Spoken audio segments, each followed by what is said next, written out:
Welcome to Morningstar's 3 Stock Picks. I'm Holly Black. With me is Julian Cook. He's a portfolio specialist on the Rowe Price US Blue Chip Equity Fund. Hello. Hello, Holly. So you're going to tell us about 3 areas of the portfolio that you're particularly positive on at the moment. Where would you like to start? Yeah, so we think, given the current environment, we think a very good place for investors to be exposed to is the US health insurance industry.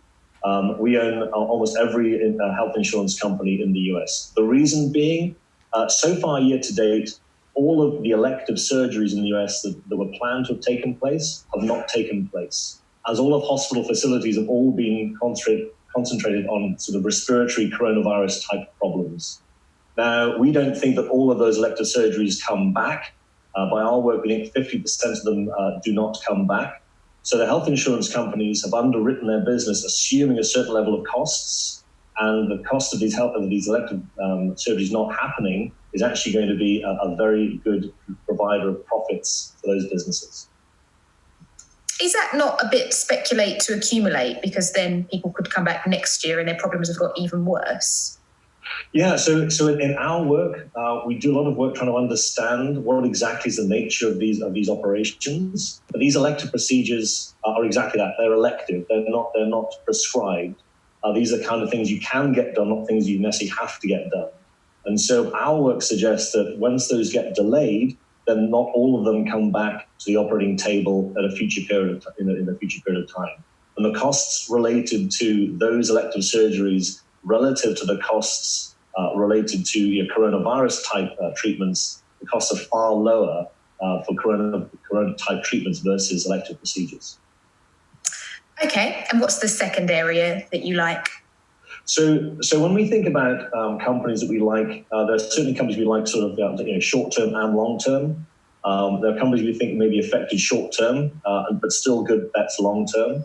The next 2 companies, Facebook and Alphabet, probably fall into that second bucket. Short term, they're exposed to small and medium businesses, which is at the sharp end of the decrease in activity that we've seen so far this year. And also for Alphabet being exposed to the travel industry, which again, when you've seen travel go down by 95%, that means that customer base is being pretty poor for Alphabet year to date. But as we look forward, we think as you get through this period of time, these 2 businesses are going to be in a far better relative competitive position on the exit of this problem. And we're willing to sort of step through that volatility to own them through into the long term.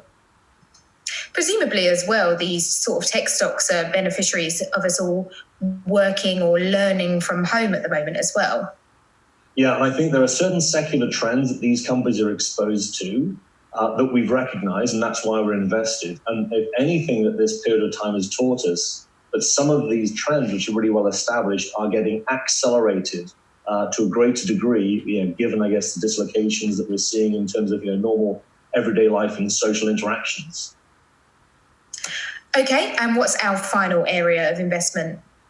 So as we think about demographics and income levels in the US, we think there's going to be some pain. As we said earlier, we think there's a recession coming.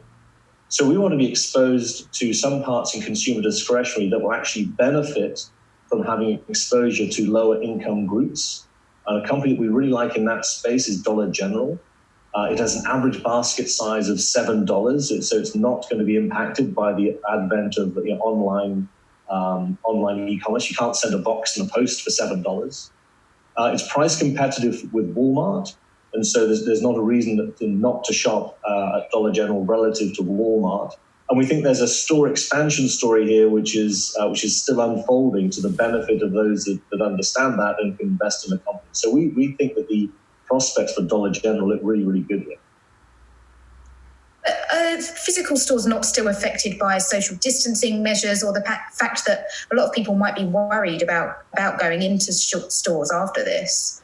Yeah, I think that's going to be the same for every single retailer. And I think that once you kind of have that level playing field and accept that everybody has to adhere to the new ways of behaving in retail, then relatively this company still has those really positive attributes relative to everybody else out there having to adhere to the same rules.